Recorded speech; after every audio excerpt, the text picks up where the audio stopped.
जय जौहर संगवारी हो, कैसे हो आप मन। देखो, छत्तीसगढ़ी ऐतिहासिक फिल्म घर द्वार के निर्माता विजय कुमार पांडे के 79वीं जयंती के उपलक्ष्य में 23 दिसंबर दिन शुक्रवार श्री सौभाग्यमय ऑडिटोरियम नावा रायपुर में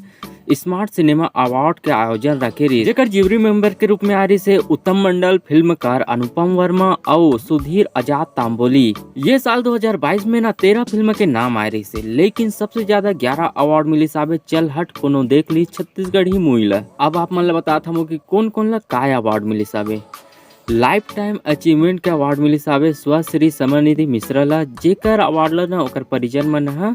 ली साबे। बेस्ट फिल्म के अवार्ड के बात करबे तो बेस्ट फिल्म के अवार्ड मिली साबे चल हट कोनो देख ली मूवी ला, और बेस्ट एक्टर के अवार्ड मिली साबे दिलेश साहू ला चल हट कोनो देख ली मूवी से, और बेस्ट एक्ट्रेस के अवार्ड मिली साबे अनुकृति चौहान ला यहू चल हट कोनो देख ली मूवी सरे, और बेस्ट डायरेक्टर के अवार्ड मिली साबे अपन सतीश जैन जी ला यहू चल हट कोनो देख ली मूवी से,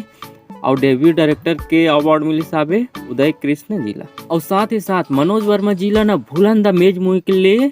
सम्मानित घलोक करेगी साबे, काबर की भूलन द मेज मूवी ला नेशनल अवार्ड घलोक मिले हाबे। तो रिस भाई लोग, हमारे छत्तीसगढ़ी फिल्म जगत से छोटे मोटे अपडेट अगर आप मन और कुछ जानना चाहते हो तो मोर चैनल ला सब्सक्राइब कर दो, और अगर आप मन ये वीडियो अच्छा लगी सोही तो लाइक कर दो, और कमेंट में बताओ आगे आप मन काय से रिलेटेड वीडियो देखना चाहते हो। तो चलो आप मन से मिलते हैं कोनो दूसर वीडियो में। जय जोहार, जय छत्तीसगढ़।